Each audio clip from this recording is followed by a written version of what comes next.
Good morning बंधुरा। तो आज हमें तुम्हादेरके आमार डेली ब्लॉगर छोट्ट एक मिनी ब्लग करे देखाচ্ছি। तो देखो करेला अनेक तीतो लागे तार जन्य এইভাবে फ्राई করলাম আর ফুলকপিটাকে फ्राई করে নেব। নতুন নতুন এখন ফুলকপি বাজারে এসেছে তার জন্য এই যে আলুটাও फ्राई করে নিলাম।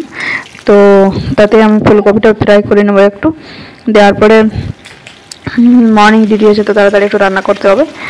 और এইভাবে फिर देखो करलाटा फ्राई करे निलाम और এই যে ফুলকপিটা আমার फ्राई হয়ে গেছে। तो डिटो माने कि बोलबो एकदम देसी टाइपेर बांगाली रान्ना। पेঁয়াজ भेजे निलाम, ताते आदा रसुन दिए दिलाम और बेशी लंका दिई ना कारण একটু ঝাল আমি পছন্দ করি না। একটু একটু দেখো মশলা দিয়ে দেবো যাতে পেটে গ্যাস কম হয়, বেশি রিচ খাই না আমি। এরপরে টমেটো দিয়ে দিলাম দেখো, দিয়ে পরে মানে সবাই খেতে পারবে আর কি এইভাবে রান্না করলে আর কি, ছেলে বড় সবাই। দিয়ে পরে দেখো মশলাটা ভেজে গেছে। তো তেলটা ভাজানোর পরে তেলটা সে সাইডে চলে আসবে, দিয়ে পরে একটু কষে নেব। নেওয়ার পরে আবার একটু গরম জল দেবো, তো তার জন্য গরম জল করে রেখেছিলাম আগেই। আর এই ফুলকপিটা দিয়ে দিলাম, দিয়ে পরে একটু কষে নেব।